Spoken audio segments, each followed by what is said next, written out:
nossa live científica, tenho o prazer de apresentar o professor Bruno Capron, né, da Escola de Química e do nosso programa de pós-graduação, o EPQB. Então, Bruno, você tem mais ou menos 30 minutos para falar e depois as pessoas fazem perguntas. Podem se inscrever no chat e eu vou chamando, tá bom? Muito obrigada, Bruno. Obrigado.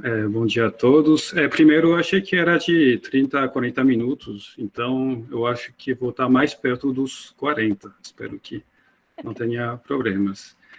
Então, primeiro, gostaria de agradecer a Verônica, né, pelo convite. Hoje vou falar sobre aprendizado por reforço aplicado a controle de processos, que é um tema sobre o qual comecei a trabalhar quando eu ingressei na EQE há 4 anos atrás. Então, o plano da apresentação. Então, acredito que que aprendizado por reforço, né, que eu vou tender a chamar de Reinforcement Learning, que é o termo mais usado, seja um tema novo para muitos. Então, primeiro, vou tentar, não vai dar tempo de entrar em muito detalhe, né, mas vou tentar dar uma noção pelo menos de como funciona. Em seguida, vamos ver por que poderia ser interessante usar o Reinforcement Learning para controle de processos e como adaptar essas técnicas no contexto de controle de processos. Vou apresentar alguns resultados e terminar com algumas oportunidades de pesquisa na área. Então, só para contextualizar, aprendizado por reforço, junto com os aprendizados supervisionado e não supervisionado, e uma área de machine learning, aprendizado por máquina, onde um agente aprende a realizar uma certa tarefa por chute e erro, por meio de interação direta com seu ambiente, a partir de sinais de reforço.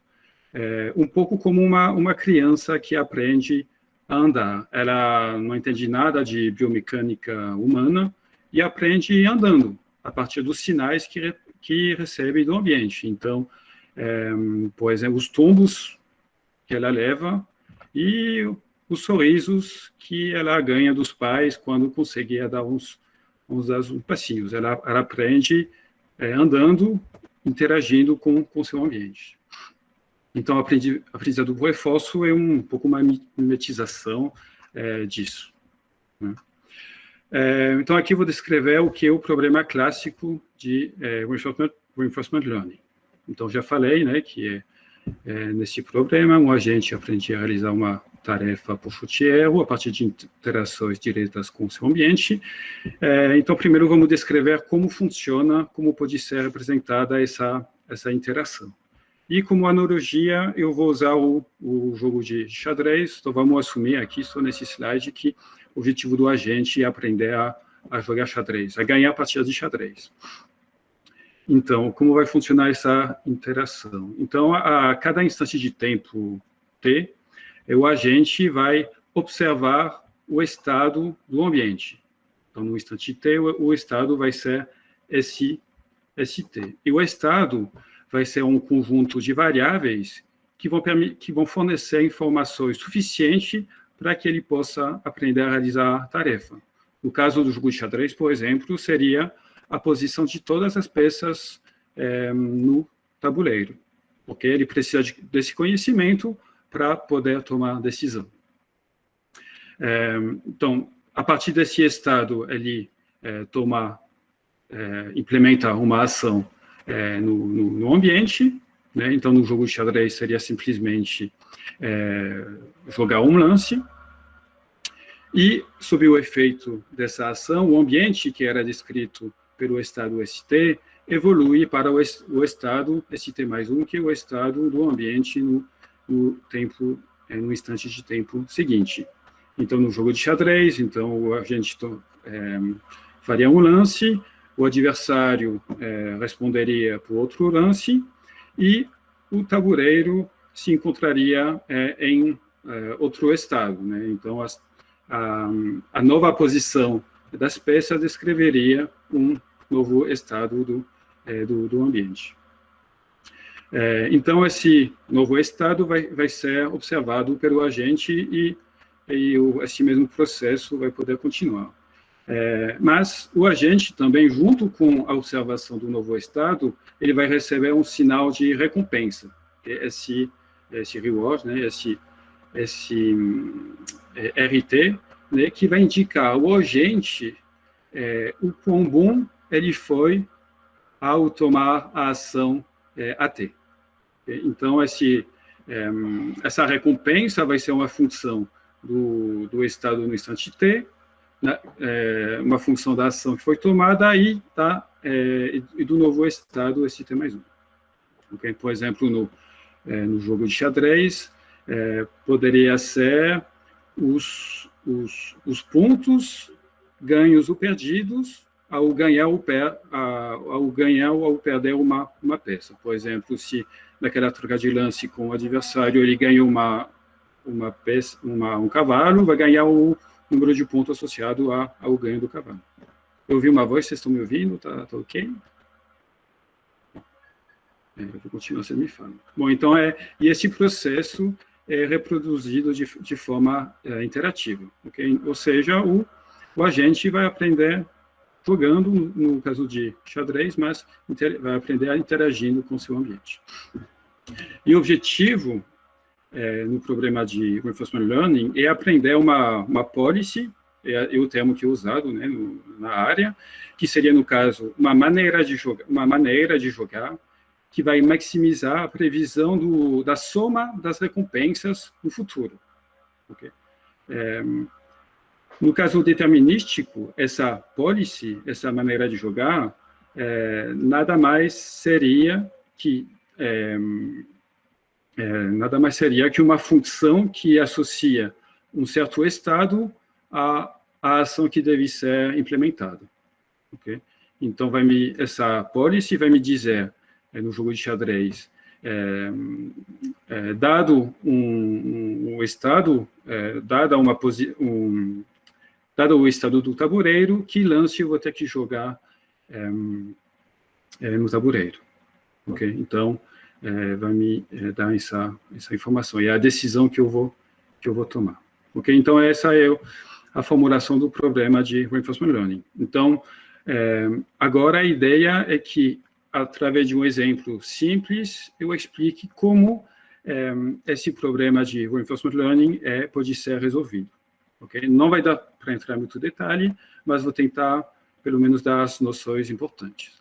Então, vamos considerar esse jogo simples aqui.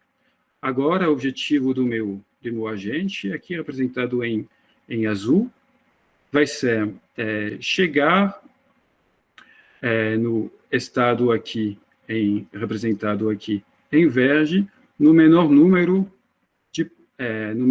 de passos possível. Para a gente é um problema muito, muito fácil, né? Porque a gente conhece, a gente vê, conhece as regras do jogo, a gente está vendo o quadrado com as posições dos diferentes quadrados, então para nós é fácil. Mas no começo o agente ignorante, ele tem que aprender a fazer essa tarefa. Se ele chega no verde, ele ganha, se chega no vermelho, ele perde. Esses dois estados, vermelho e verde, são estados terminais, quando o nosso agente vai chegar lá para o jogo. Okay?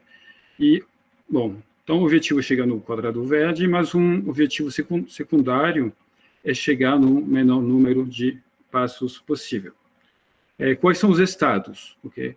Os estados simplesmente são as posições do agente nessa matriz 5 por 5. Então, por exemplo, aqui, inicialmente, o agente está no estado 1-1, primeira linha, primeira coluna. Okay? Por exemplo, aqui onde tem aquela setinha, o estado apresentado pela minha setinha, que está sumindo, é representado pelo estado 3-2, terceira linha, segunda coluna. Okay.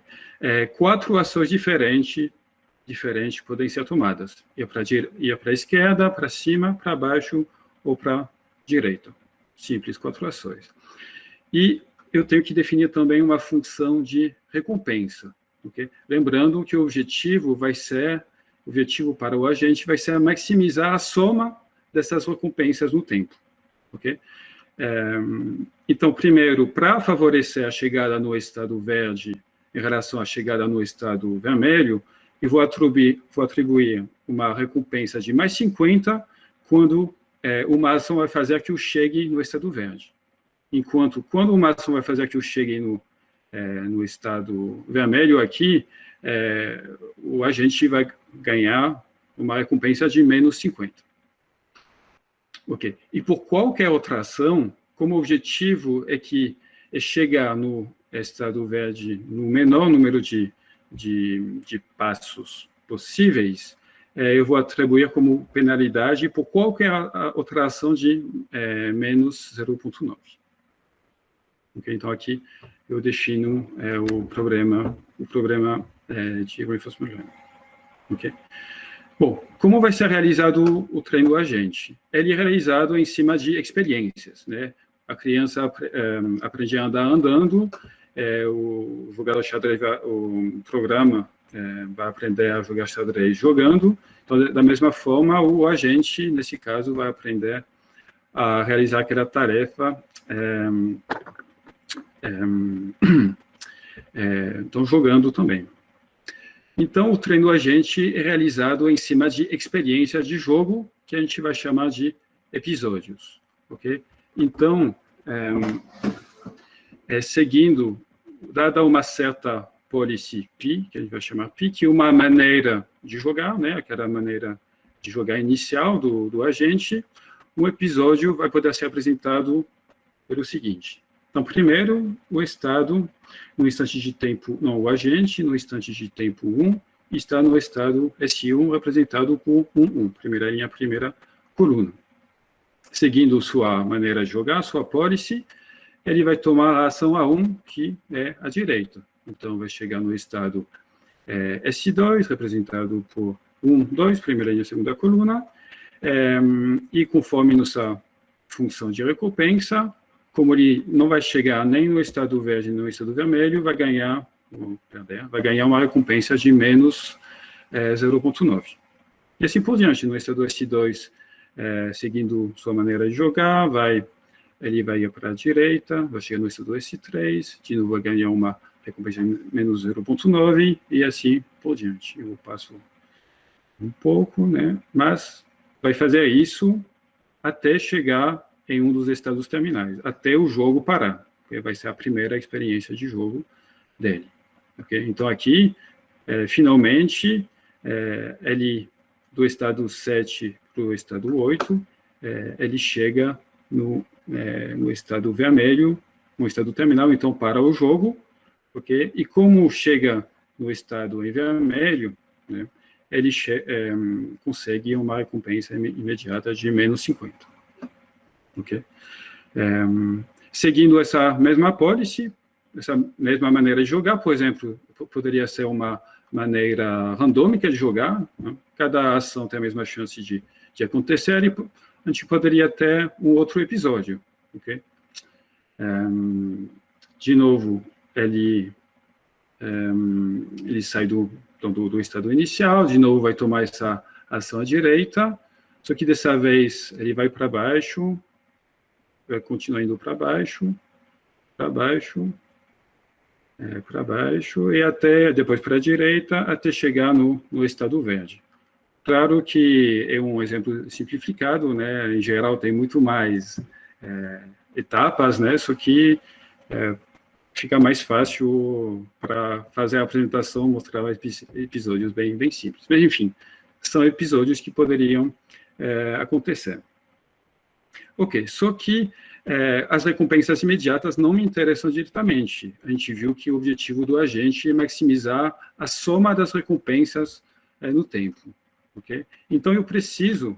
esqueci de falar que, ao chegar, então, no estado verde, eu consigo uma recompensa de mais 50. Okay? Então, como o objetivo é maximizar a soma das recompensas no tempo, eu vou definir o retorno que eu vou chamar de Rzão T. Então, dado um episódio representado por essa sequência de estado, ação, recompensa, etc., até o estado terminal, o estado horizon T é definido como sendo a soma descontada das recompensas do tempo T para frente. Então, horizon T igual a RT mais um gama RT mais 1, mais gama quadrado RT mais 2, até o último, a última recompensa conseguida naquele episódio, naquela experiência de jogo. E esse gama, né, que varia entre 0 e 1, é um parâmetro de sintonia, porque ele vai indicar em qual horizonte de tempo eu vou querer considerar essa soma. Okay?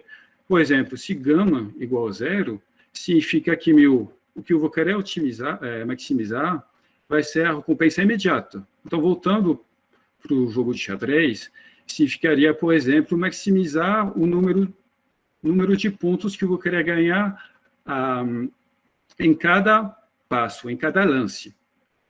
Então, por exemplo, em um lance eu vejo que dá para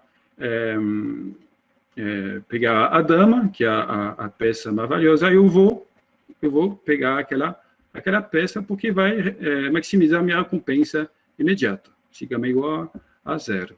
Isso que seria uma boa ideia no jogo de xadrez? Não, porque não adianta pegar a dama do adversário naquele instante de tempo, se 2 lances para frente, isso leva a checkmate. Okay?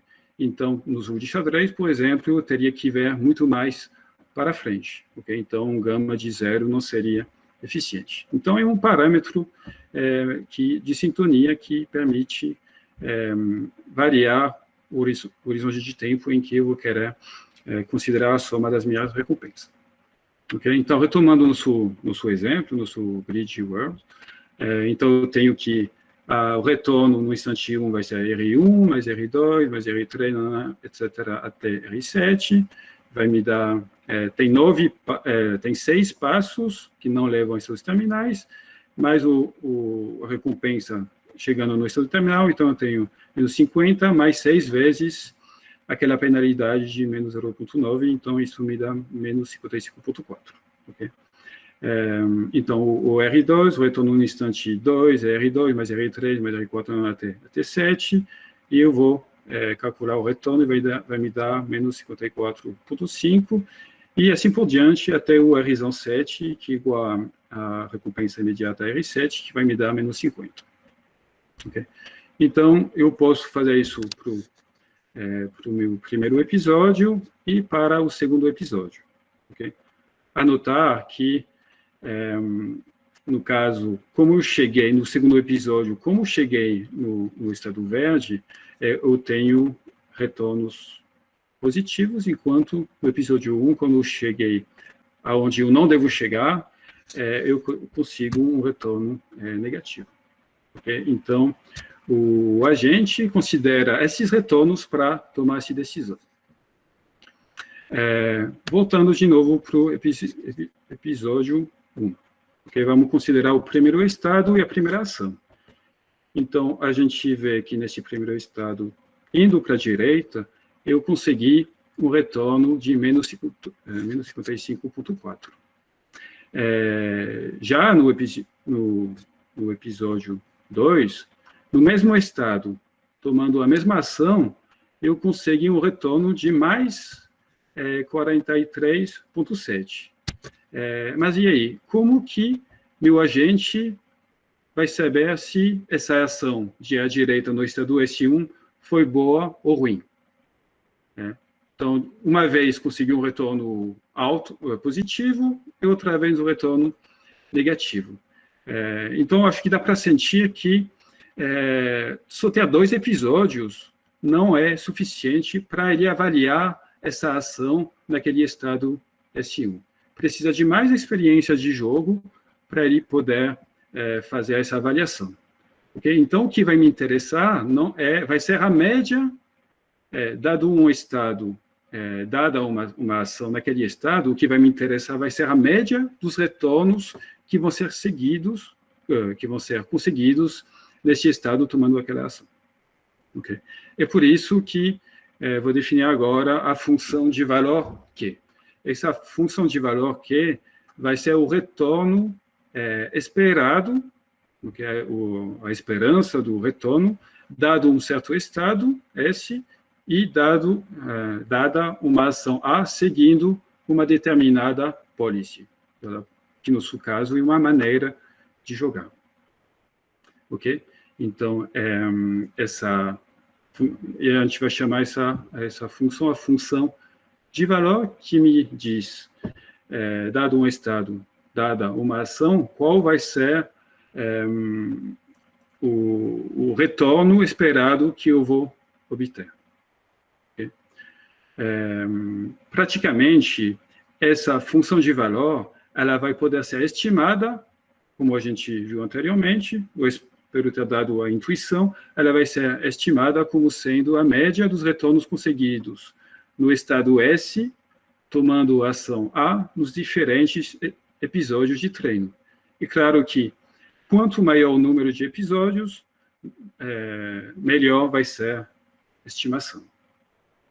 Okay? Eu preciso de dados de experiência de jogo para fazer essa avaliação de função de valor. E uma vez que, dado um estado, eu vou ter a estimação da minha função de valor para as diferentes ações, você é capaz de dizer qual vai ser a melhor ação que o agente vai poder tomar. Então, reformulando o nosso problema de Reinforcement Learning. Okay? Então, o objetivo agora vai ser achar a função de valor ótima, né, que é estrela SA, que vai ser a função de valor máxima dentro de todas as possíveis policies. Okay? Com qual maneira de jogar eu vou conseguir a função de valor ótima que vai me permitir conseguir os maiores retornos em média. Okay? Porque uma vez que eu conseguir essa função de valor ótima, máxima, vai ser fácil conseguir a melhor maneira de jogar. Vai ser conseguido resolvendo esse problema de otimização. Okay? Então, dado um certo estado S, dada uma certa posição naquele grid world, por exemplo, a melhoração simplesmente vai ser a ação que vai maximizar a função de valor. Okay? Então, essa vai ter aqui a ideia, nosso objetivo vai ser conseguir, então, essa função de valor ótima. Okay? Porque consequentemente, eu consigo a policy, a maneira de jogar que vai ser ótima. Ok, na prática, como é feito? Na prática, um processo iterativo vai ser seguido. Okay? Então, aqui é uma figura que permite, eu acho, entender como as coisas funcionam. O agente, ele parte de uma função de valor inicial, por exemplo, pode ser randômica, e de uma policy, uma maneira de jogar inicial, que pode ser randômica também. Okay? Então, num primeiro passo, através de experiência de jogo, através de episódios, meu objetivo vai ser avaliar essa policy. Aplicando essa policy, quanto retorno eu vou poder conseguir nos diferentes estados e tomando as diferentes ações. Okay? Então, vai ter uma primeira etapa de avaliação da policy. Ela funciona bem?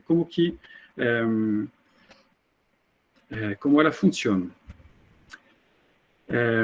Tá. E, uma vez que eu consegui avaliar, pelo menos estimar aquela policy, eu vou poder melhorar aquela minha policy inicial, resolvendo aquele mesmo problema de otimização que eu mostrei anteriormente. Okay? Então, dado um estado S, eu vou conseguir achar a melhor ação. A melhor ação vai ser aquela ação que vai maximizar a minha função de valor naquele estado. Okay? Então, vai ser um processo iterativo. Então, eu avalio minha policy, a partir dessa avaliação de policy, eu acho uma melhor policy, que eu avalio de novo, que a partir da qual eu acho uma melhor policy, e assim por diante, até convergência. Okay? Então, tem duas etapas no processo. Okay. Isso é um exemplo para mostrar como eu posso conseguir uma policy melhor, ou como funciona esse processo, a partir de da avaliação de uma certa policy. Okay? Então, aqui à esquerda, eu representei no nosso jogo a estimação dessa policy P. Okay? Então, em todos os estados aqui, eu tenho uma estimação da função de valor para as diferentes ações. Então, por exemplo, aqui no primeiro estado, eu vejo que, indo para baixo, eu conseguiria um retorno esperado de 27. À direita, de menos 5. Para cima, de menos 6, para a esquerda, de menos 6. Okay? Então, eu entendo aqui que, dada essa variação, seria melhor eu ir para baixo aqui. Okay? Então, assim, esse é o processo de melhorar a policy. E eu posso fazer isso para todos os estados e conseguir, então, minha nova policy pilinha aqui. Okay? Aliás, aqui, se eu seguir essa nova policy, então aqui eu iria para baixo, à direita, para baixo, para baixo, para baixo, para a direita, para a direita, eu já conseguiria a minha maneira de jogar ótima, eu já teria resolvido o jogo. Não é fácil falar disso em pouco tempo, mas um problema de seguir essa abordagem de melhoria da policy é que eu corro o risco de não convergir até uma maneira de jogar ótima.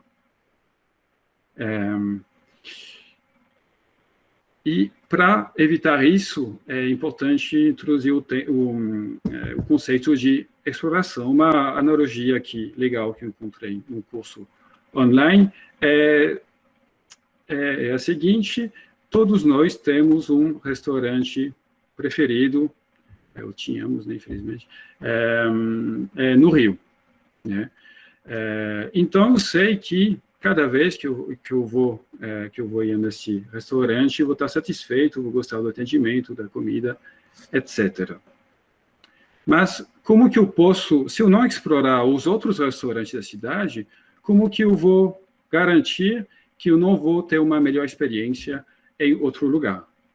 Né? Então, é uma analogia um pouco simples, mas essa é a ideia. Então, eu tenho que explorar outras opções para garantir que realmente o lugar que eu vou é o melhor.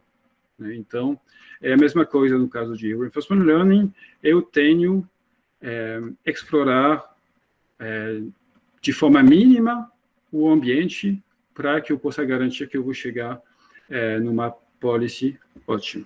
Okay? Então, em teoria, eu só vou achar o melhor restaurante se eu explorar todos os restaurantes da cidade, que, claro, não é possível na prática, nesse caso. Então, o que vai ser feito na prática, okay? A exploração epsilon grid de ganancioso, vai ser a seguida. Então, se fica aqui com uma certa probabilidade 1 menos epsilon que vai variar de 0 a 1, eu vou escolher a ação que realmente maximize a função de valor e que me permite melhorar aquela policy. Okay? Mas, na probabilidade y, eu vou escolher uma ação randômica. Okay? Isso vai me permitir explorar o sistema. Okay? E a ideia é que esse y, ele começa em 1, para que no começo do aprendizado tenha bastante exploração e que esse decresça ao longo do tempo.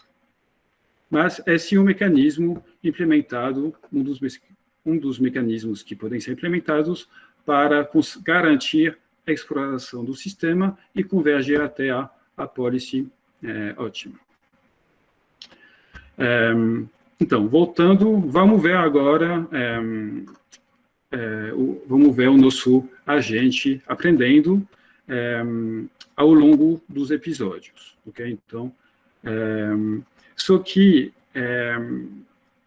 né, no caso que eu vou mostrar, o que eu usei, o que o aluno usou, na verdade, para atualizar a função de valor, vai ser uma abordagem um pouco mais eficiente, onde, em vez de atualizar, de fazer a avaliação da policy depois de um certo número de episódios, essa função de valor vai ser atualizada depois de cada passo do episódio. Não vou entrar em detalhe, não dá tempo,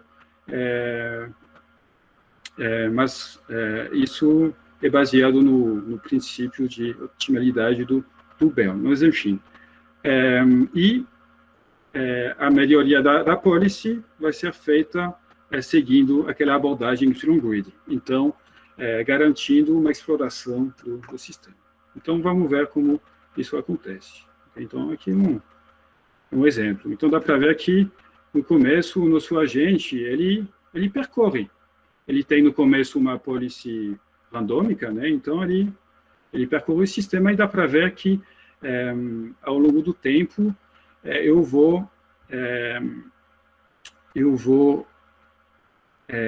estimar minha função de valor nos diferentes estados e nas diferentes ações. Okay? Então, no primeiro episódio, ele foi para o verde, né? Ele até conseguiu chegar no estado certo. No segundo episódio, tomar ainda bastante ação randômica, mas dessa vez ele chega no estado em vermelho. Dá para ver aqui, no estado perto do estado final, aqui em verde, que eu já posso ver que nesse estado o retorno a ação que vai me dar o melhor retorno já é de chegar no estado verde. E esse retorno grande, aos poucos, vai se espalhar nos estados anteriores até que o agente aprenda o melhor caminho para passar do estado inicial até o estado verde. Ok?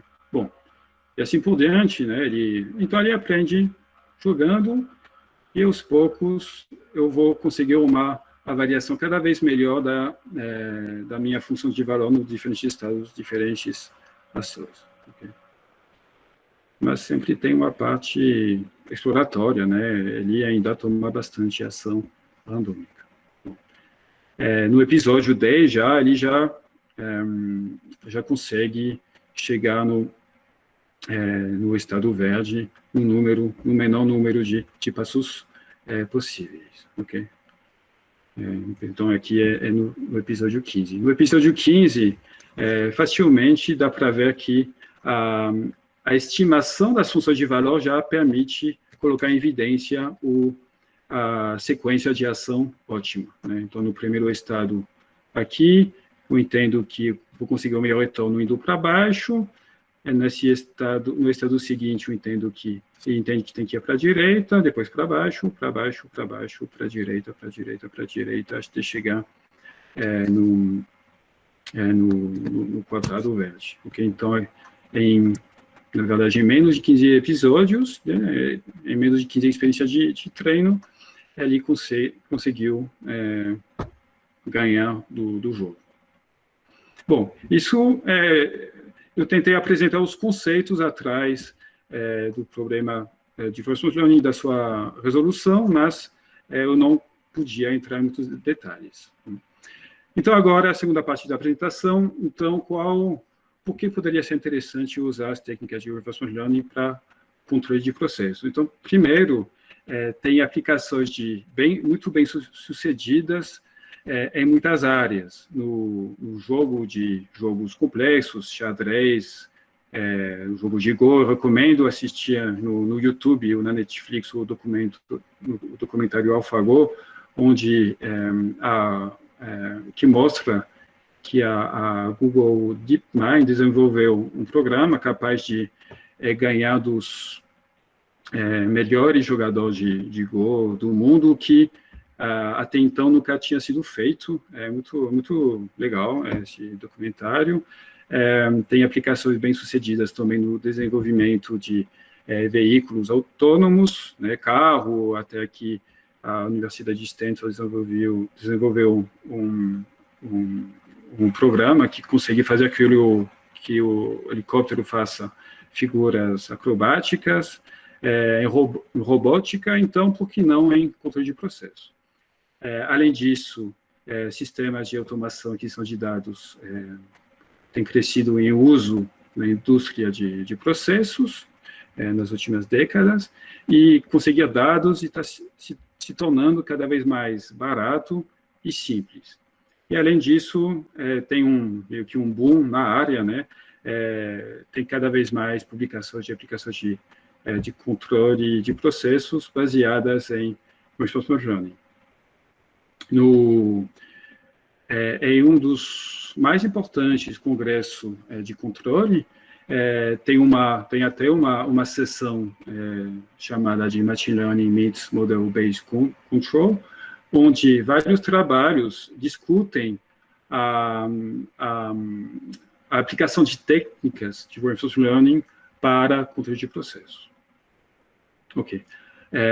Além disso, outras motivações são as limitações das técnicas de controle clássicas baseadas em modelo não linear do processo, que é preciso porque os processos químicos, em geral, têm uma natureza fortemente não linear. O problema é que modelos rigorosos de processos não lineares são difíceis e demorados para conseguir. Com essas técnicas,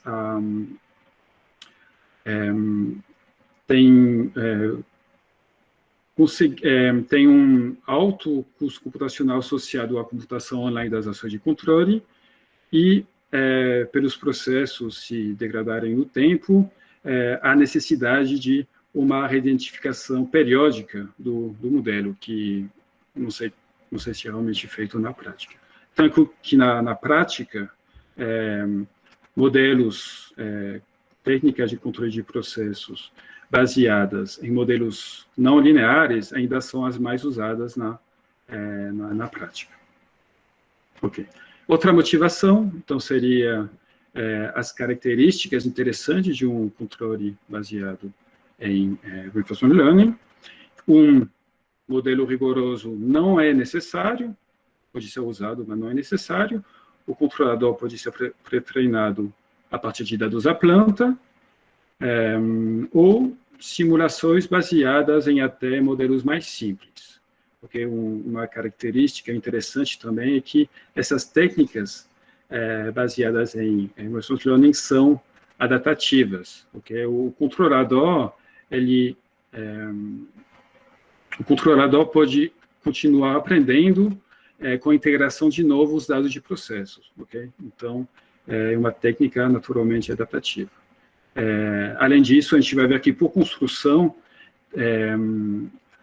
tem um baixo tempo de computação para a ação de controle, porque é só uma variação de uma certa função, então é muito rápido. Okay. Mas, como adaptar o problema de Reinforcement Learning que a gente viu anteriormente e a sua resolução no contexto do controle de processos químicos? Porque a gente viu que, no problema clássico, a melhoria da policy era baseada na resolução desse problema de otimização. Okay?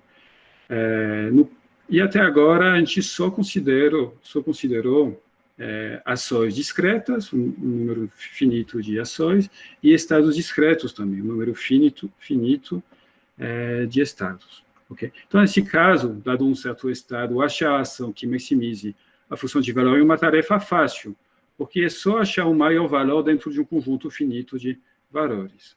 Okay? Só que, em processos químicos, okay, a maioria das variáveis são contínuas. Okay? Então, a gente poderia ter duas opções: ou discretizar os espaços de estado e ação, mas, nesse caso, o problema é afetado pela chamada maldição da dimensionalidade. O número de pares estado-ação vai aumentar e, consequentemente, o número de dados que vai ser preciso para o treino vai aumentar de forma exponencial com o número de estados, o número de ação e o grau e o grau de discretização. Okay? Então, a resolução daquele problema de RL poderia se tornar inviável, porque o número de dados seria grande demais. Ou, okay, e é isso que é considerado na prática, nenhuma discretização é realizada, okay? Mas nesse caso, esse problema de otimização vira um problema de otimização NLP, Non-Linear Programming, de alto custo computacional e de mais difícil resolução. Okay? Então, para processos químicos, essa discretização não vai ser realizada, mas a gente tem que achar uma maneira de não ter que resolver esse problema de otimização, e a gente vai ver como agora. Bom, quando espaços de estados e ação são considerados, a função de valor vira uma função contínua. Okay? Então, na prática, a função de valor vai ser representada, vai ser aproximada por funções parametrizadas. Okay? Então, parametrizadas por esse vetor de parâmetro aqui, θ, Q, para a função de valor. Okay? E possíveis funções aproximadoras são combinação linear de funções de base radial ou redes neuronais, né? Que na prática já usei essas duas funções.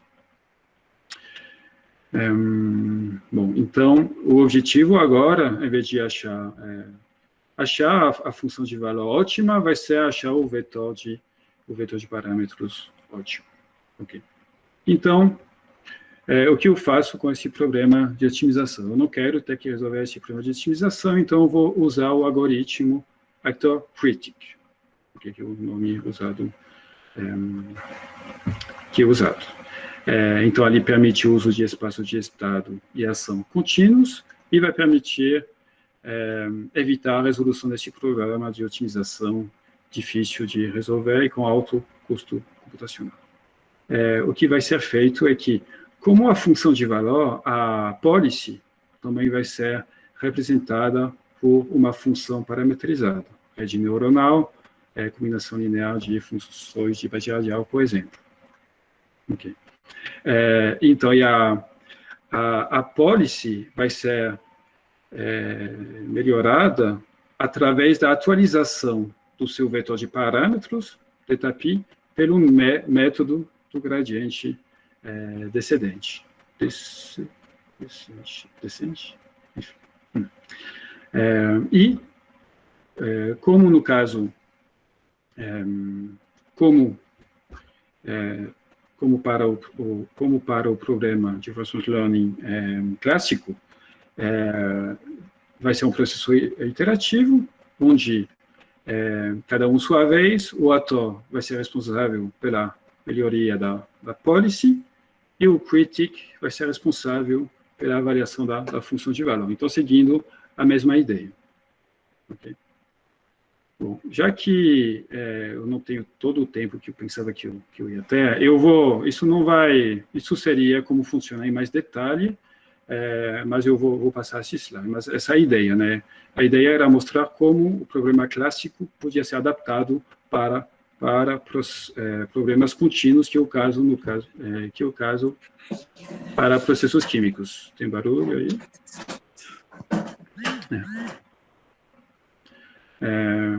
Bom, então, quando comecei na área, a ideia era testar as técnicas com alguns processos, né? Então, foi escolhido para isso o CSTR com reação de Van der Waals, representada aqui, onde o produto de interesse é o produto B. Eu vou descrever muito pouco. Os objetivos de controle escolhidos, né, em ordem de prioridade, levar a vazão molar de B no produto para seu set point. E, em segundo lugar, uma vez que a vazão molar de B está no seu set point, maximizar a concentração de B na saída. As variáveis manipuladas consideradas são a vazão de entrada F e a temperatura do fluido refrigerante na camisa do reator. Aqui é o modelo que foi usado para simular o reator. E aqui é mostrado o perfil estacionário, alguns perfis estacionários do reator. Tudo isso para mostrar porque foi escolhido esse reator. Dá para ver que ele tem um funcionamento, uma dinâmica, um comportamento fortemente não linear. Dá para ver aqui, por exemplo, no gráfico à direita, que existe uma inversão de ganho na relação entre, por exemplo, a concentração de B na saída e a vazão de alimentação. Bom, eu não vou mostrar os resultados mais atuais que eu tenho, mas eu acho que esse é o primeiro trabalho que fizemos com alunos, que eu acho que contém bastante resultados interessantes, apesar de não ser o mais atual. Okay? Então, que é o controle e otimização daquele reator pelo método de Monte Carlo, onde só o espaço de estado foi considerado contínuo, e ainda o espaço de ação foi considerado foi discreto. Okay? A aproximação de valor, da função de valor foi feita por rede neuronal, e o que foi interessante é que testamos vários controladores. Controladores pré-treinados, a partir de simulações, e um controlador não pré-treinado, que realmente aprende só com interação direta com o processo real, simulado, mas considerado real. Só que limitamos as ações de controle quando foi encontrado que o treino não era satisfatório. Também não dá tempo de entrar em detalhe para mostrar como isso foi feito. Ok. E, além disso, testamos a capacidade adaptativa da técnica de reinforcement learning. Okay? Então, comparamos o controlador pré-treinado adaptativo e não adaptativo. Então, quando ele é adaptativo, ele continua aprendendo com os novos dados de processos. Okay?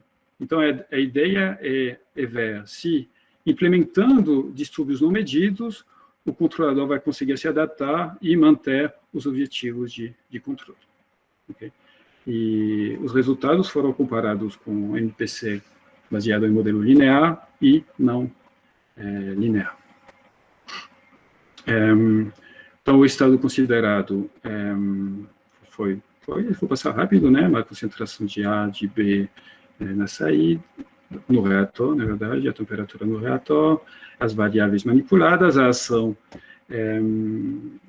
variações na vazão de entradas, variação na temperatura da camisa, a função de recompensa foi elaborada de maneira que esse primeiro termo ele recompense um aproximamento ao set point. Okay?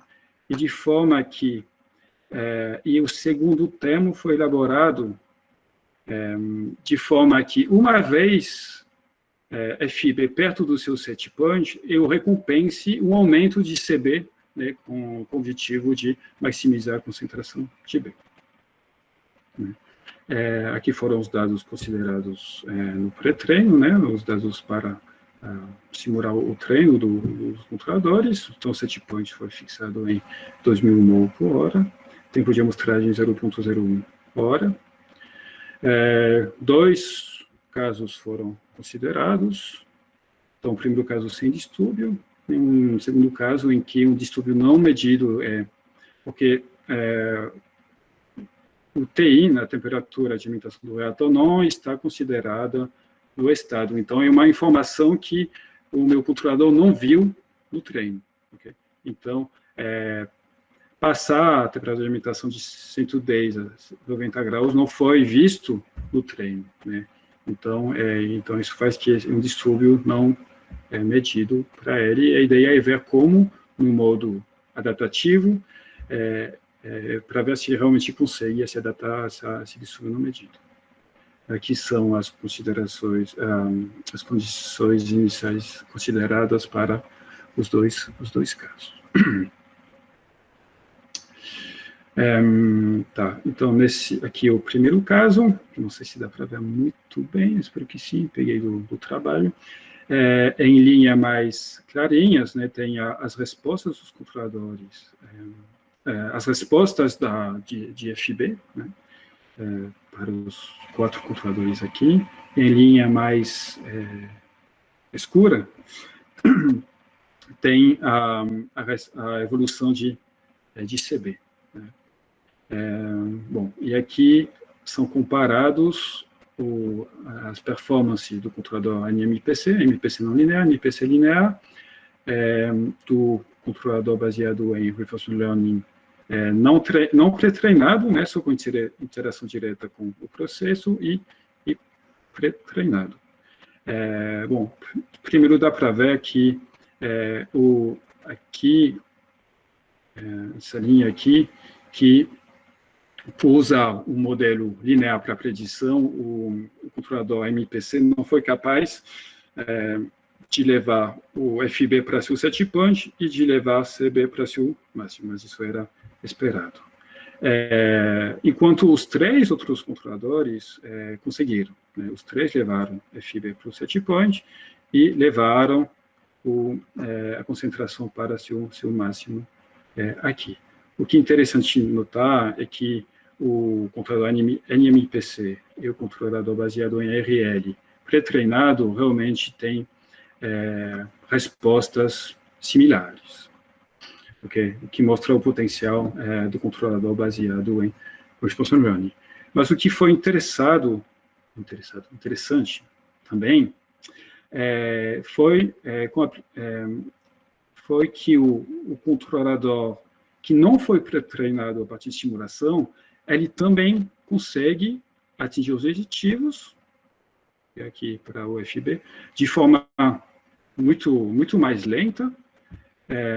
Então, aqui, consegui de forma lenta chegar no set point do FB, e acho que aqui, achei aqui, consegui chegar de forma mais lenta também para o seu máximo.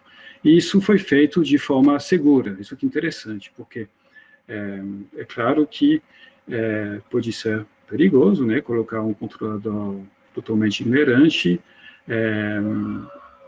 controlar o processo e tomando ações aleatórias. Mas dá para ver que talvez poderia ter mecanismos para que esse aprendizado só online, com interação direta com o processo, possa ser feita de forma segura.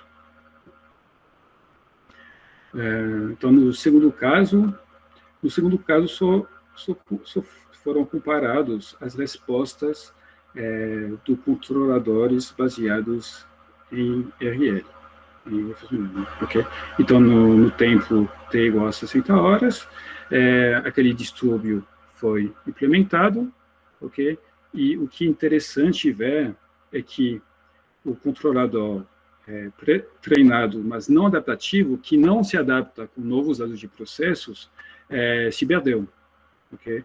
Ele não conseguiu, isso é lógico, né? Ele não conseguiu manter ou levar de volta FB para seu set point. Okay?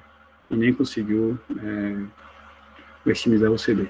Enquanto tanto o controlador pré-treinado quanto o controlador não pré-treinado adaptativo, eles conseguem mandar de volta FB para seu set point e levar o CB para seu novo máximo. Okay? Então, isso é algo muito interessante, porque mostra a capacidade adaptativa dos controladores baseados em Reinforcement Learning. Okay. Então, agora, só para falar sobre desafios da área, oportunidades de pesquisa, eu adaptei aqui uma tabela de comparação entre características de NMPC e de controlador baseado em RL, seguindo o algoritmo VectorCritic, que eu não mostrei agora, mas que eu já testei em outros trabalhos mais recentes. Ok? Bom, no caso de reinforcement learning, o elemento que é aprendido é a função de valor e a policy. A gente viu que são os dois elementos que eu vou avaliar e melhorar. Okay? Enquanto, no caso do NMPC, é o modelo que é usado para fazer as predições. Okay? No caso de RL, esses modelos são adaptativos e são aprendidos por chute e erros. Okay? Enquanto, no caso do NMPC, o modelo é fixo, okay? E ele é conseguido a partir do conhecimento de processos ou a partir de experimentos de identificação realizados na planta. Mas como já vimos, a característica adaptativa dada pelas técnicas de RL é realmente uma coisa muito interessante. Okay? Isso seria um lado positivo das técnicas baseadas em RL em relação ao NMPC. Outro aspecto positivo das técnicas baseadas em RL é o baixo tempo computacional associado à computação da ação de controle. No caso do algoritmo ActorCritic, é só uma variação da lei de controle. Colocou o estado na entrada da função e pegou a saída, que é uma variação muito rápida. Enquanto, no problema de NMPC, temos a resolução de um problema de otimização NLP, okay, de alto custo computacional, e isso pode ser que para algumas aplicações, a aplicação de um controlador NMPC não seja possível, viável, porque não vou ter tempo suficiente para resolver aquele problema de otimização. Agora, aspectos negativos das técnicas de RL em relação a NMPC. Primeiro, pude reparar, eu vi na literatura, eu também pude reparar no trabalho sobre a aplicação de algoritmo ActorCritic com aproximação da função de valor e da policy por registros neuronais, que podia ter problemas de convergência da policy quando registros neuronais são usados. Okay? Eu reparei, eu diria que em mais ou menos 90%, 10% dos casos, minha policy eu não conseguia convergir. Okay? Uma coisa também que ainda não é considerado na literatura é a estabilidade em malha fechada quando se usa um controlador baseado em RL, enquanto isso é muito importante, né, na comunidade de processos químicos. Outro fator negativo é que as restrições sobre os estados não são intrinsecamente consideradas no problema de RL. Não significa que isso não poderia ser feito, mas isso ainda não é feito, não tem muito trabalho sobre isso. Okay? Enquanto isso é naturalmente levado em conta as formulações de controle baseado em modelo não linear. Bom, tem também essa questão que, por construção, as técnicas de RL precisam que o agente falhe para aprender. Né? No caso de processos químicos, não é alguma coisa que é tolerado. Por isso que é interessante trabalhar com formas que façam com que as ações sejam limitadas quanto o controlador ainda não é muito experiente na realização da tarefa de controle. Ok? Mas é isso. Então, tem vantagem e desvantagem nas duas abordagens. Ok? Então, agora, se baseando nessa tabela, eu acredito que tenha bastante oportunidade de pesquisa nessa área. Então, há trabalhos para alugar para trabalhos sobre a garantia de convergência dos algoritmos de aprendizado baseado em RL, trabalho para trabalhar na garantia, estou ficando cansado, estou falando trabalhos para trabalhar, alugar para trabalhos na garantia de acessibilidade de malha fechada dos controladores baseados em RL, para o aprendizado para controladores que aprendem online com interação com o processo real, eu acho que poderia ser interessante trabalhar no desenvolvimento de uma abordagem fair-free, né, tolerante à falha, um pouco como no trabalho que eu apresentei. Por exemplo, as amplitudes das ações de controle poderiam ser inversamente proporcionais ao número de visitas dos estados da planta, garantindo que a amplitude da ação de controle vai ser pequena enquanto eu não vou ter um bom treino naqueles estados, ou eu vi isso naquele trabalho do Badger que eu apresentei anteriormente, poderia se pensar num mecanismo automático de retorno à operação segura no caso de pré-falha causada por implementação de ações de controle não muito boas, né? Mas eu acho que a área mais interessante, eu acho que tem bastante lugar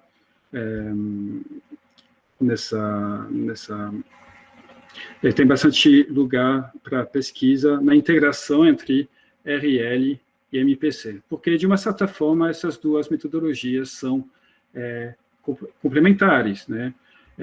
Se realmente se a gente pudesse montar uma abordagem que conseguisse combinar as vantagens das duas abordagens, realmente seria muito interessante.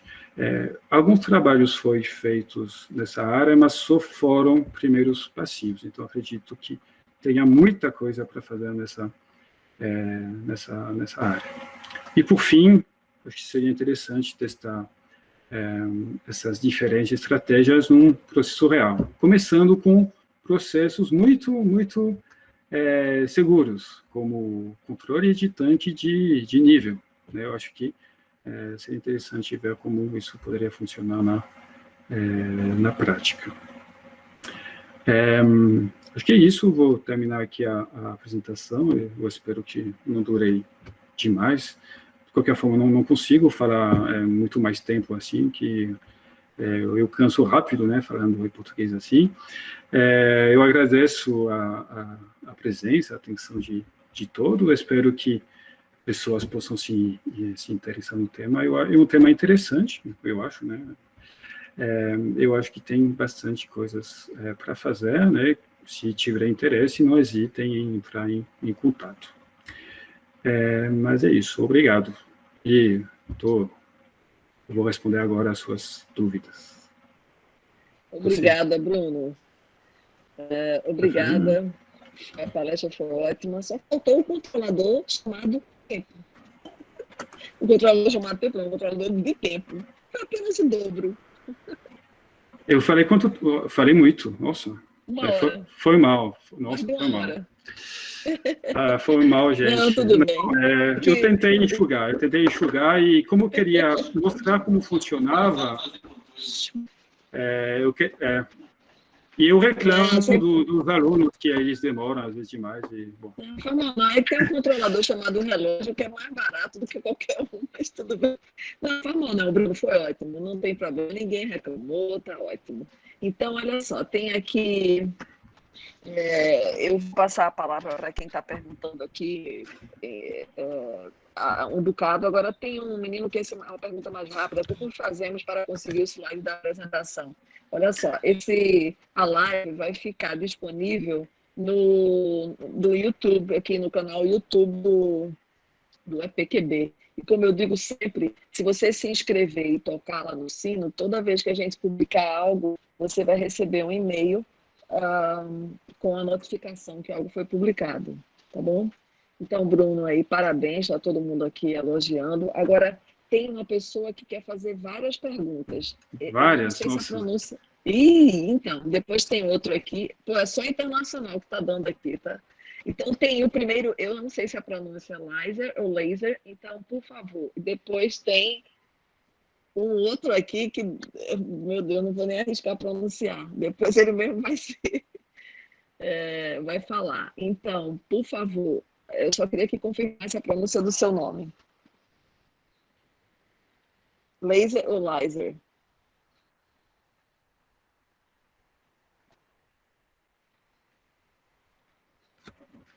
Cadê? Será que ele está sem microfone?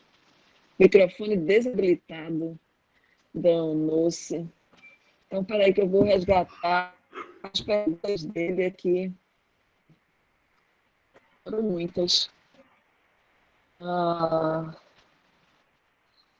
Ele foi estilo slide 6, 7. Sendo uma busca randômica, usam-se zonas tabu para evitar que caminhos que já tenham sido percorridos sejam evitados? Sim, sobre aquele exemplinho. Na verdade, eu não comentei sobre isso, mas se ao estar num certo estado, a ação que o agente tome fizesse que ele chegue naquele estado proibido, ele vai voltar no mesmo estado. Mas ele pode tomar aquela ação, só que ele vai voltar no mesmo, ele vai ficar, na verdade, no estado. Não sei se eu respondi. Bom, ele tem outra aqui. Bruno, faz o seguinte, por favor. É melhor ler, Asper? Sim, pare de compartilhar a sua tela. Eu vou parar? Sim. Aí, isso, porque aí fica melhor. A menos que queira. Bom, ele fez no slide 20, ele disse o seguinte: durante o treinamento, ao reiniciar os primeiros episódios, ele zera a vizinhança vermelho, célula 3,5. Mas não zera outras vizinhas, ponto inicial, 1,1. Há alguma motivação para isso? Não sei se eu entendi a pergunta. Foi 10h38 que ele fez a pergunta. Tente ver aí no chat. Tá, vou olhar no chat. Slide 20, achei. Durante o treinamento, reiniciar os primeiros episódios. Ele zera a vizinhança do vermelho. Que pergunta específica. Ele zera a vizinhança. Daí, tá? Ele zera a vizinhança do vermelho. Tá. Mas não zera outras vizinhas do ponto inicial. Ele zera.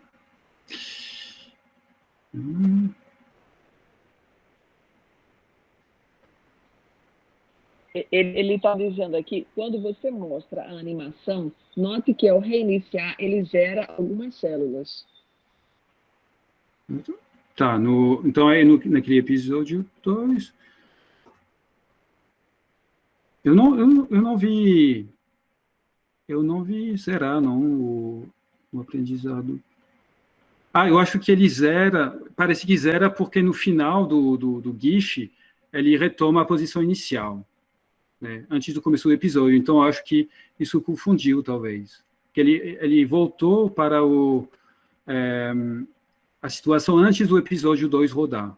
Acho que isso confundiu, né, mas ele não zerou aquele estado perto do estado vermelho. Ele não zerou.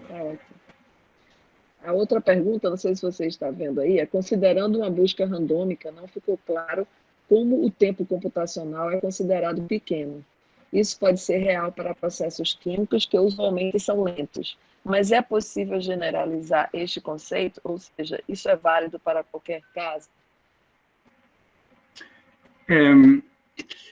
O tempo computacional vai ser abaixo porque para computar a ação de controle, né, em cada instante de tempo, é só avaliar uma função. Não tem que resolver o problema de otimização.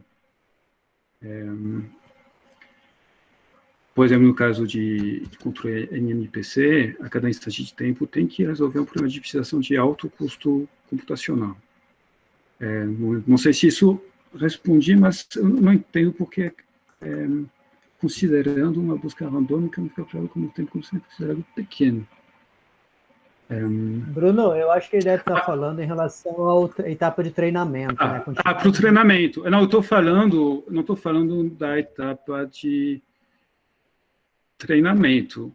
Mas se o algoritmo Actor Critic, cada iteração do treinamento é rápida, né? Porque é só uma atualização daquele vetor de parâmetros. Mas uma vez online, uma vez que o controlador funciona, que ele foi pré-treinado, estou falando de baixo custo computacional só pelo cálculo da ação de controle. Ele disse uma coisa que eu acho que é lá no final, mas eu acho que é referente a outra pergunta. Agora ele está colocando, mas a busca para encontrar o caminho certo para a ação de controle. Esse aqui que é um funcionário, hein? Estou tentando... Não, acho que não. Tá, slide da função de... Não entendi a pergunta, né? Desculpem. O slide estudo de caso, que é para função de recompensa, altos ao que as duas ponderações. Seria a soma. Bruno, acho que provavelmente no teu slide faltou o sinal de mais lá, somando as duas parcelas da função de recompensa lá, que você tinha uma de controle e outra de penalização, do CB. Eu acho que faltou um sinal de mais lá, que ele deve estar falando lá. Tinha dois termos da...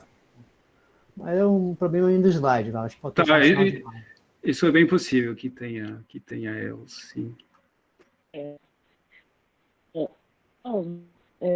Ele pergunta o que é, mas a busca para encontrar o caminho certo para a ação de controle. Quando você falou em alguma ação aí. Pode repetir, por favor? Não está muito bom o som aqui para mim. Ele fez, depois, assim, dando o resultado, comentando a resposta que você deu. Mas a busca para encontrar o caminho certo para a ação de controle. Deve ser assim. Qual seria, né, a busca para encontrar o caminho certo para a ação de controle? Faltou a palavra interrogativa, mas eu acho que já... Ele quer saber como se determina a política ótima, uma vez que você já tem aí a função já treinada. Como é que você obtém a política ótima? Tá.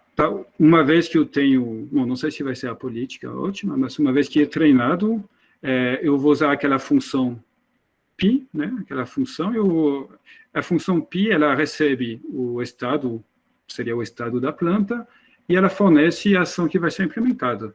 Então, a ação de controle é conseguida assim.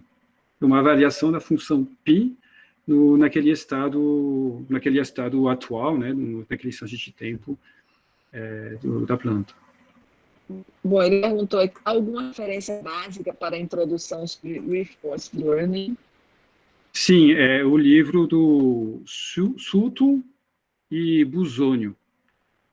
Qualquer coisa me manda aí. Tá nas referências da apresentação, não sei se daria para disponibilizar também, mas eu também posso mandar por e-mail. Mas eu coloquei algumas vezes nos slides Sutton e Busonio. Ele tem realmente a Bíblia de Reinforcement Learning, e é muito bem feito, muito, muito legal o livro.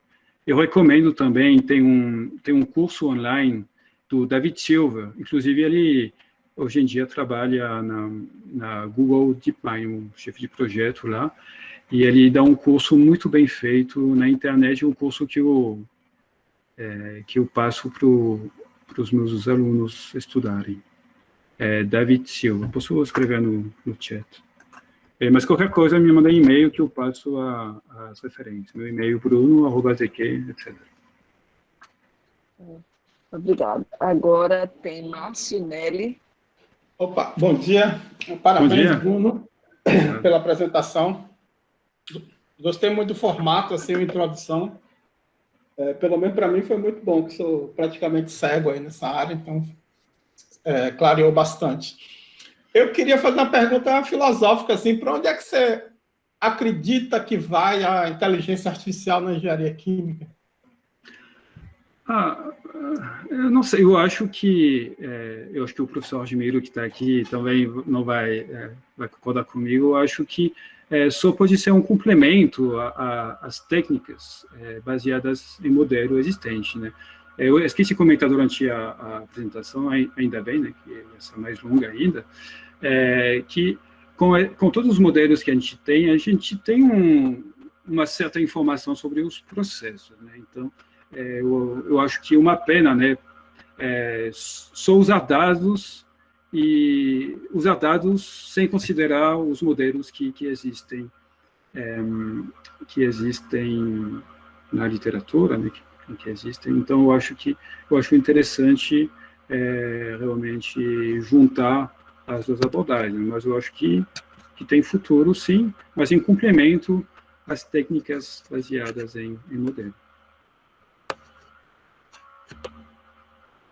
Não sei se eu respondi bem. Sim, obrigado. A próxima live, né, de quinta-feira, o professor Medronho vai falar essa questão filosófica, mas vai ser interessante. Agora tem um outro Márcio que gostaria de fazer uma pergunta. Márcio Martins. Bom dia a todos. Bom dia, Bruno. Quem fala é Márcio Martins, da Bahia. Tudo bom? Tudo bem. Direto de Portugal. Exato. Da Bahia, mas estou em Portugal. Gostaria de parabenizá-lo, Bruno, pela apresentação. Muito bem didática, nítida. Deu para realmente clarear a cabeça sobre os elementos que gravitam em torno do Reinforcement Learning. Bom, eu teria mais ou menos algumas perguntas no sentido da pesquisa em si, que você colocou, algumas frentes de trabalho, mas eu senti falta de uma, não sei se estaria ali um daqueles tópicos, que é a questão da sintonia do agente, né? Aquele gama. Você, pelas suas andanças na literatura, há uma forma sistemática de sintonia, ou pelo menos uma regra que possa... Márcio, tudo bem. Márcio é um colega de longa data, mas não, eu acho que realmente eu podia ter colocado isso, né? Eu acho que no aprendizado sobretudo com aquele algoritmo Actor Critic, pelo uso do método do gradiente descente ou descendente? Acho que é o descendente. Tem vários parâmetros, né, de sintonia, né? Eu acho que se você usar um parâmetro muito alto, né, naquele método, né, você pode divergir, né? Então, realmente falta. Eu acho que também isso é um tema interessante de pesquisa. Falta trabalho sobre isso, né? Como não sei se dá para falar assim, né? Mas como sintonizar o aprendizado do agente. Então, isso está certo. Sim, claro. Outra questão, acho que você pontuou muito bem, essa integração do MPC com o Reinforcement Learning, porque, do ponto de vista de processo, claro, isso ainda está no início da área, mas pensar em desenvolver um controlador baseado no Reinforcement, ele atuar diretamente, isso realmente pode ser muito arriscado, né? Porque ele ainda está no início, ele não conhece o que é o processo, ele está nesse início de interação, e se tiver eventualmente um processo que seja instável, malha aberta, isso pode realmente ter consequências um pouco mais graves. Então, eu acho que, não sei, talvez minha pergunta seria na linha de qual seriam as áreas que a gente pode caminhar no sentido dessa integração de Reinforcement Learning e MPC, de modo que, acho que a gente já tinha conversado há algum tempo, mas talvez para tentar melhorar um pouco ou elucidar a audiência, quais seriam realmente as ideias que podem estar associadas ao que a gente pensa de desenvolvimento. Um exemplo seria não pensar em Reinforcement Learning não diretamente para calcular ação de controle, mas calcular algum parâmetro ou algum indicador que esteja acima dessa camada. Por exemplo, pode ser uma sintonia, por exemplo, pode ser de cálculo de targets econômicos, por aí vai. Eu queria que você pudesse comentar um pouco sobre isso, né? Eu acho que é um assunto bem amplo, né? Como integrar. O que você falou, né, último, né, sobre usar o reinforcement learning, né, não para decidir sobre ação de controle, mas sobre sintonia. Eu acho que o reinforcement learning poderia ser usado para fazer a sintonia de controladores PID, né, numa forma auto-tuning, ou até talvez de controladores MPC. Eu acho que isso é possível. Se não, tem tem uma abordagem de reinforcement learning onde modelo é usado um pouco offline para realizar o treino do agente. Então, enquanto o controlador baseado em reinforcement learning seria online, tomando as ações de controle, o treinado continuaria a partir de modelos, de vários modelos em paralelo, que poderiam ser combinados para o treino do agente. Eu não estou falando muito bem sobre isso, porque eu estou lendo a respeito, assim, então poderia ser uma forma de lidar com incertezas. Né? Sim, também. Então, os modelos... Então, aqui não seria realmente usar MPC junto com o reinforcement learning, mas seria usar modelos de predição com incerteza que poderiam ser usados para o treino do agente de reinforcement learning. Então, em paralelo ao... Isso feito em paralelo à atuação online do controlador.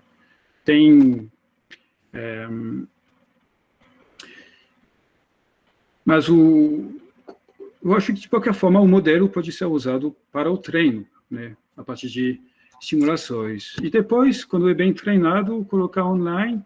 E eu acho que é bom aproveitar desse tempo de execução baixo. Né, eu acho que...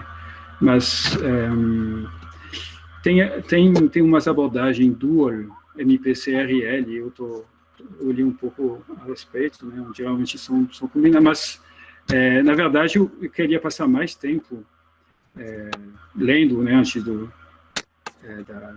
da live, né, mas porque eu queria justamente enxugar, que eu não fiz isso suficientemente bem, acabei não lendo o suficiente, mas isso poderia ser um assunto para discutir mais para frente, mas estou meio pensando alto aqui. Né, não, acho que um futuro bem próximo, a gente pode trocar algumas ideias, algumas figurinhas, retomar um pouco daquilo que a gente tinha iniciado, e pelas nossas memórias, deu uma parada, mas aí já tem alguns alunos que já estão interessados, então um aluno até que estão assistindo a sua apresentação, e a ideia é trabalhar com a sintonia de PIDs, depois com a sintonia de MPC, retornar um pouco daquela ideia do RTO ser o próprio RL, a gente. Então, acho que a gente pode trocar algumas figurinhas contigo, com o Admiro, o Laser, que tanto faz pergunta aí, o professor Laser, tá presente, o professor Raul, lá da Bahia.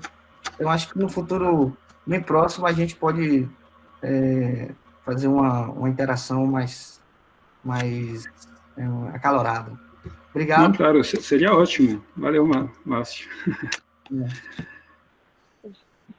Fantástico, Bruno. Você está mexendo aí com muita gente. E esse assunto, realmente, né, de ponta, que surgiu muito dinheiro para estudar isso, porque a gente está mais do que nunca no futuro. E a filosófica é um problema óbvio. Bom dia, professor Bruno. Parabéns Bom dia, Adriano. Pelo curso. Eu queria fazer somente 2 perguntas, 3, na verdade. O que você acha de fazer um treinamento com os distúrbios também? Assim como você falou que os distúrbios de temperatura de entrada não foi treinado, poderia fazer várias simulações com esse distúrbio para a rede, por exemplo, entender melhor e poder gerar uma variável de saída de controle mais eficaz? Sim, eu acho que, primeiro, quanto mais estados, né, a gente considera, então aqui, não sei se você está falando de distúrbios medidos ou não medidos, né, mas quanto mais estados você considera quanto mais variáveis você considera no estado, melhor, em teoria, vai ser o treino. Só que mais dados vão ser precisos, né, para o treino. Mas eu acho que, sim, quanto mais condições você testar, acho que melhor o treino, sim, com certeza. Ok, obrigado. Seriam distúrbios medidos mesmo, para esses dados assim gerados, seja Sim, na planta, seja através de um simulador, e aí você conseguiria colocar na rede, por exemplo. Sim, aí a ideia seria incluir, né, já que é medido, você inclui essas variáveis no estado, né, considerado pelo agente, né, nas informações observadas pelo agente, se acrescentar essas variáveis. Tá, ok. Obrigado. A outra pergunta é sobre Reinforcement Learning e redes neurais artificiais, utilizando backpropagation, como, por exemplo, LeVem-Marquardt, gradiente descente. Tem algum estudo, conhecimento, se alguma das duas é melhor, qual das duas é melhor? Se é a rede neural artificial backpropagation ou Reinforcement Learning? Pelo que eu li até agora, só para botar no contexto, eu sou aluno de mestrado na Universidade Federal Fluminense, do outro lado da Bahia. Aí eu estou estudando um pouco melhor sobre isso. Só que eu queria saber qual desses dois métodos seria mais interessante para poder fazer o treinamento. Mas, na verdade, as redes neuronais são usadas no Reinforcement Learning.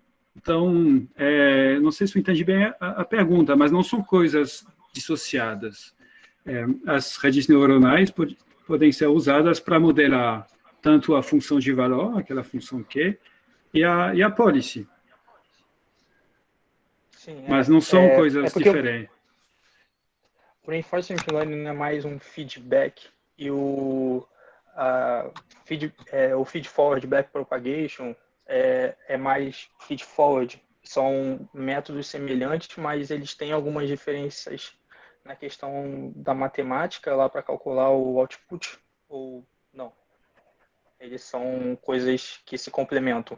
Essas redes neurais artificiais, elas estão dentro do Reinforcement Learning? Sim, elas são dentro, né? Então, naquele algoritmo Octocritic que eu apresentei, né, para processos contínuos, as redes são usadas dentro do esquema de Reinforcement Learning, né? E elas são treinadas, né, para estou me ouvindo em eco. E elas são treinadas dentro elas são componentes da abordagem Reinforcement Learning, mas não são coisas separadas, não. São componentes. Tá, entendi. E a última pergunta é, você falou de algumas aplicações na indústria e tudo mais, mas aqui no Rio de Janeiro, por exemplo, a gente já tem essas aplicações sendo realmente feitas, inteligência artificial aplicada a processos físicos e químicos aqui no Rio de Janeiro, por exemplo? O Reinforcement Learning não, Reinforcement Learning para controle de processos, não, com certeza não. Eu acho que mesmo no mundo inteiro ainda não é aplicado, uma área muito, muito nova, muito imaturo ainda, né? Por todas as desvantagens, né, que eu mostrei, né? Pela não ainda não tem trabalhos, né, sobre como garantir a estabilidade do processo em malha fechada, as restrições não são naturalmente consideradas, então tem coisas para fazer para melhorar a abordagem, tem o problema, né, de um aprendizado baseado na falha, né, então se realmente não é possível colocar, ou ter que tomar muitas precauções, né, não é possível colocar um controlador ignorante para o controle, né, então não, realmente não tem aplicação, não, real. No Rio, pelo menos com certeza. Né? Entendi. Muito obrigado, professor. Bom, então, eu gostaria de agradecer a audiência e, claro, ao Bruno, né, que as pessoas realmente perguntaram né, de forma técnica e extremamente, quer dizer, com detalhes, né? Então, Bruno, você abriu aí uma frente para interagir e espalhar essa tendência aí do machine learning, porque a gente sabe que é o futuro aí, né? Não tem a menor dúvida. Certificado, sim, Amanda, manda para a Natália. Então, agradeço e convido para a próxima live, que é do professor Medronho, que, como eu já falei, vai ser uma discussão filosófica do efeito dessa inteligência artificial nos empregos, né? Como é que os empregos vão se comportar com toda essa parte de inteligência artificial, né? Então, tem depois a live do professor Fogler, que topou imediatamente, então, ótimo. Então, Bruno, só temos a agradecer, o EPQB agradece muito aí e quer que você bombe, porque a gente precisa de... Eu que agradeço e, de novo, obrigado pela presença, atenção de todos. Me desculpem, eu não vi o tempo passar, me desculpem realmente. Sabia que eu podia passar, mas realmente eu quis, pelo menos, mostrar o que é, que não é uma coisa muito conhecida, né? Então, eu fiz questão, né, de tentar dar uma intuição de como funciona e como pode ser resolvido. Mas obrigado e me desculpem de novo. Nossa, o seu amor, tá bom, tá certo. Tá bom? Então, agradeço a toda a audiência e a Bruno, claro. Como eu digo sempre, aqui se desfaz a rede é PQB.